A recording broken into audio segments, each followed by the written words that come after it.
Hello everyone. तो कैसे हैं आप सभी। आज का हमारा नया टॉपिक है डेप्रिसिएशन। तो चलिए देखते हैं डेप्रिसिएशन क्या होता है। देखिए डेप्रिसिएशन का मीनिंग क्या होता है, सबसे पहले ये समझते हैं। तो चलिए मैं एक एग्जांपल एक आपको समझाता हूँ। सबने एक फिक्स एसेट परचेज़ किया, मशीनरी परचेज़ करी आपने 50,000 की। तो अब आप उसे कुछ टाइम बाद बेचेंगे। कुछ टाइम बाद क्या, आप उसे शॉप से अपने घर लेके आइए और फिर आप तुरंत उसे सेल करिए, तो वो उतने प्राइस की नहीं बिकेगी। उसके जो वैल्यू है, जो उसकी 50,000 जो वैल्यू थी, वो अब कम हो चुकी है। उसकी जो रिड्यूस वैल्यू होगी,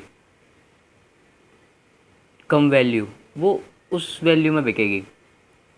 तो जैसे कि आपने 50,000 की मशीनरी ख़रीदी, अब आपने उसे थोड़ा चलाया, उसका टूटी फूटी वो वियर एंड टीयर हुआ, कुछ ख़राब हुई, इसमें कुछ नया सामान डलवाया, तो उसकी वजह से जो वैल्यू रिड्यूस हो रही है उसी को डेप्रिसिएशन कहते हैं। ठीक है, तो ये क्लियर होगा कि डेप्रिसिएशन क्या होता है। अब इसके कुछ डेप्रिसिएशन के नाम भी हैं, तो चलिए अब वो जानते हैं। डेप्रिसिएशन के तीन नाम हैं: डेप्रिसिएशन, अमोर्टाइजेशन और डिप्लेशन। तीनों का मीनिंग एक ही है, बट ये इनके वर्ड अलग अलग क्यों हैं, ये देखते हैं। डेप्रिसिएशन उन वर्ड्स उनके लिए यूज़ होता है टेंजिबल फिक्स्ड असेट के लिए। इनके लिए टेंजिबल फिक्स्ड असेट के लिए डेप्रिसिएशन वर्ड यूज़ होता है। मतलब तीनों का एक ही है। टेंजिबल फिक्स्ड असेट जैसे कि हमारी मशीनरी, जैसा भी मैंने एग्जांपल दिया था। अब देखते हैं अमोर्टाइजेशन। अमोर्टाइजेशन जैसे कि हमारे इंटेंजिबल असेट, जैसे कि हमारी गुडविल हो गई। ठीक है, और अब है डिप्लेशन। डिप्लेशन जैसे कि जो हमारी जैसे कि माइंस हो गई, नेचुरल रिसोर्सेज हो गए, इनके लिए डिप्लेशन वर्ड यूज़ होता है। ठीक है, अब चलिए इसके हम टैब्स देखते हैं।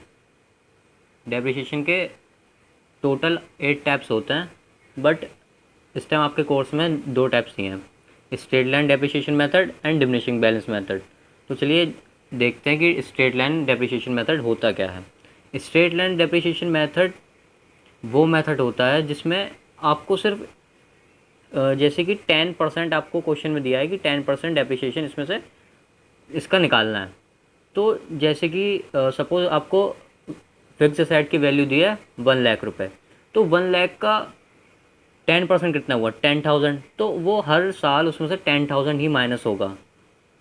हर साल 10,000 10,000 10,000 माइनस होता जाएगा और एंड में उसकी वैल्यू ज़ीरो हो जाएगी।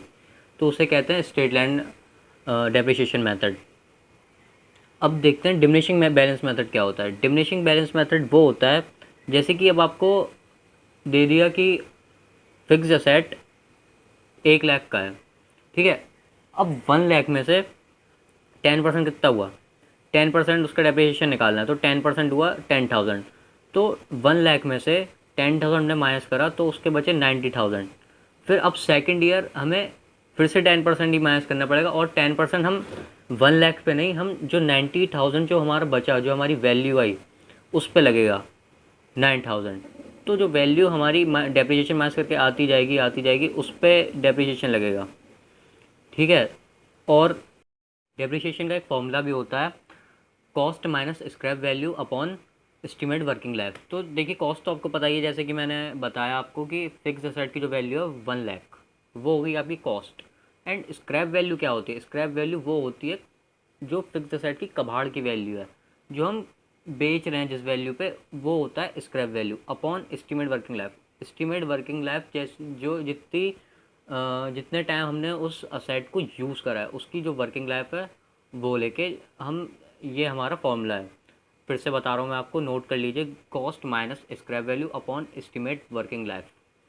तो यहीं तक थी हमारी वीडियो। अब हम नेक्स्ट पार्ट इसका बनाएंगे। नेक्स्ट पार्ट में हम आपको इसके कुछ सम्स करके दिखाएंगे डेप्रिसिएशन के, कि ये कैसे होता है।